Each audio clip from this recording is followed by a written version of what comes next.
The year 2387. The Galactic Council meets on Station Alpha Prime, a massive space station orbiting the neutral world of Kepler 442b. Representatives from 12 advanced alien species gather in the Great Hall. Key characters: Ambassador Kane.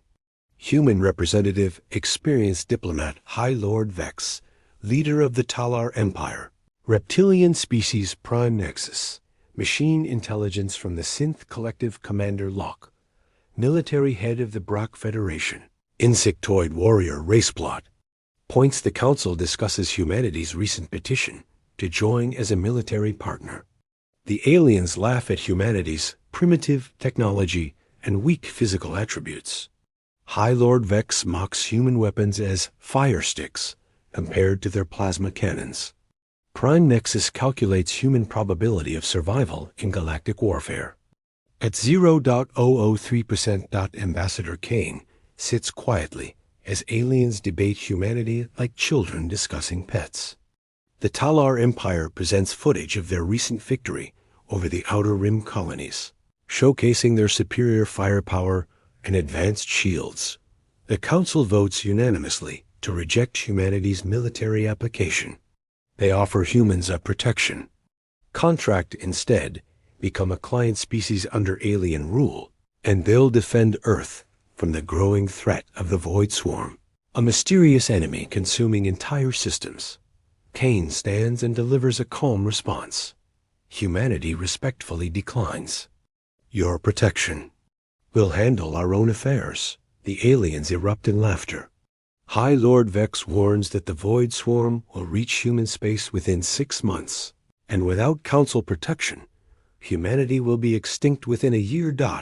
As Kane leaves, he sends a coded message to Earth. They've underestimated us. Begin Protocol 7. Themes introduced: alien arrogance versus human determination. Technology isn't everything. First impressions can be deadly wrong 3 months later. The Void Swarm reaches the edge of human space. The first battle occurs near Jupiter's moons. Key characters: Captain Ross, commander of the human fleet.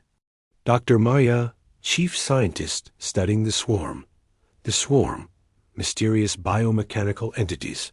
Plot: points: human deep space sensors detect massive objects approaching the solar system. Unlike anything seen before, living ships that seem to grow and adapt. The Galactic Council sends a message to Earth. Surrender now, and we'll negotiate your evacuation to work camps.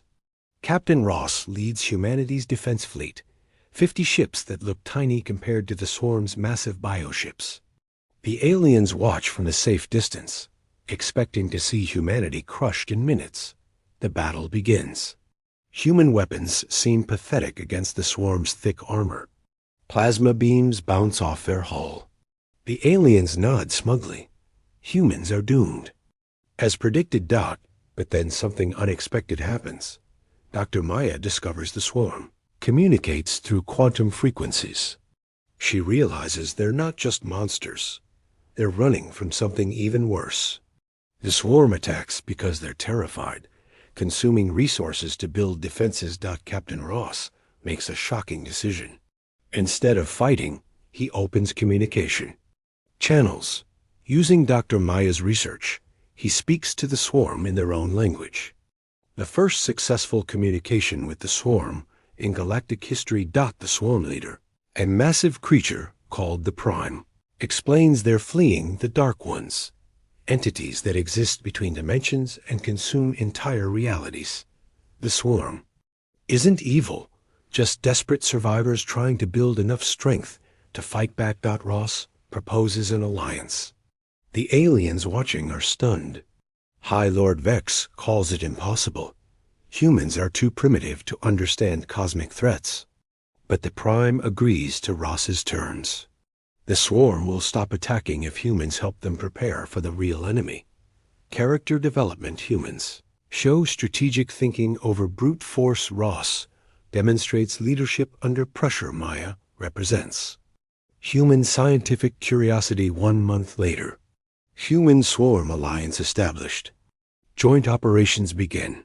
Key characters: General Stone, Earth's military strategist; Tech Master Bill, Human Engineer Prime, Swarm Leader; now ally Shadow, first scout from the Dark One's plot points. The Galactic Council demands humans explain their impossible alliance with the Swarm. They insist on inspecting human technology. Convinced humans used some trick or alien help, General Stone invites Council representatives to observe human military training. What they see shocks them. Humans don't rely on superior firepower. They use tactics, adaptation, and psychological warfare. Tech Master Bill shows how humans modified swarm biotechnology. Instead of forcing incompatible systems together, humans found ways to merge organic and mechanical tech smoothly. The aliens are amazed. Their own scientists failed at this for centuries. The real test comes when Dark One scouts arrive. These creatures exist partially outside normal space, making them nearly impossible to target with conventional weapons. The Council's advanced plasma cannons pass right through them, but humans developed a solution. Using swarm biotech combined with human quantum physics, they created weapons that can hit enemies across dimensional barriers. The first successful strike against a Dark One in recorded history. Prime shares swarm memories with human generals. The images show entire galaxies consumed by Dark Ones, civilizations that fell because they relied only on superior firepower. The Swarm survived because they adapted, but they couldn't win alone. General Stone reveals humanity's real strength isn't technology. It's the ability to make impossible alliances work.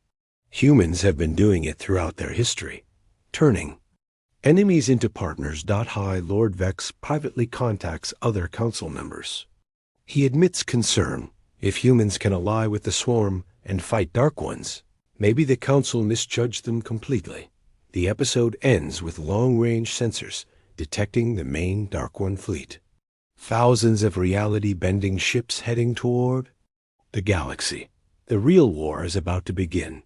2 weeks later, the Dark One invasion begins. Multiple Council worlds under attack.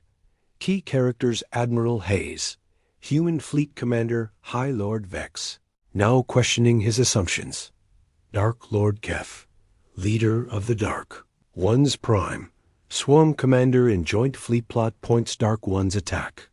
3 Council worlds simultaneously. The mighty Talar Empire's defenses crumble in hours. Their plasma weapons are useless against enemies who exist in multiple dimensions. High Lord Vex sends desperate messages to the Council. Their most advanced worlds are falling faster than primitive colonies. The Machine Intelligence Prime Nexus calculates total galactic defeat within 30 days. Meanwhile, humans and the Swarm execute a different strategy. Instead of defending fixed positions, they use mobile guerrilla tactics. Human ships are smaller and faster, striking Dark Ones, then disappearing before retaliation. Admiral Hayes demonstrates human naval doctrine. Don't fight the enemy where they're strong. Make them fight where you're strong. The breakthrough comes when Dr. Maya discovers Dark Ones have a weakness. They struggle to adapt to completely unpredictable behavior.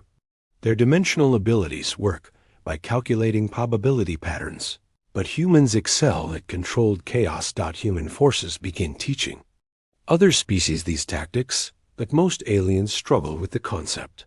They're too used to overwhelming force and direct confrontation. High Lord Vex watches his homeworld's evacuation and realizes the truth. The Council's advanced technology made them predictable. Humans succeeded because they never stopped being creative problem-solvers. The Swarm shares intelligence, showing the Dark Ones' main weakness. Their command structure depends on a single leader, Dark Lord Keth. If he falls, their dimensional abilities collapse. But Keth exists primarily outside normal reality. Only someone thinking in completely alien patterns could reach him. Someone unpredictable enough to break through dimensional barriers through pure chaos. Admiral Hayes volunteers for the impossible mission. Using a modified swarm bioship enhanced with human quantum drives, he'll attempt to enter the Dark One's dimension and face Keth directly. The Council votes to support. In mission, their first official recognition of human military competence. High Lord Vex personally apologizes to Ambassador Kane for the Council's earlier arrogance. Final battle in the space between dimensions. Reality itself becomes a battlefield. Key characters Admiral Hayes on his suicide mission Dark Lord Keth. Ancient enemy of all existence, Ambassador Kane, coordinating the final alliance. All previous characters united in final stand plot points. Hayes enters the dark dimension in his hybrid bioship. Reality works differently here. Time flows backwards, space folds on itself, and thoughts become physical forces. Dark Lord Keth appears as a massive entity of pure entropy, older than most. Galaxies. He mocks Hayes. Another primitive species thinks it can challenge eternity.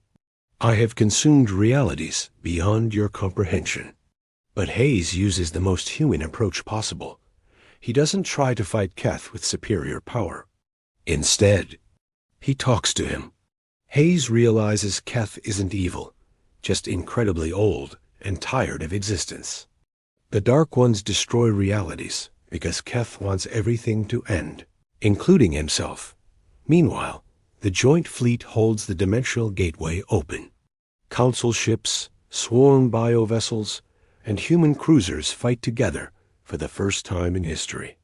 Each species contributes their strengths, while humans coordinate the impossible alliance.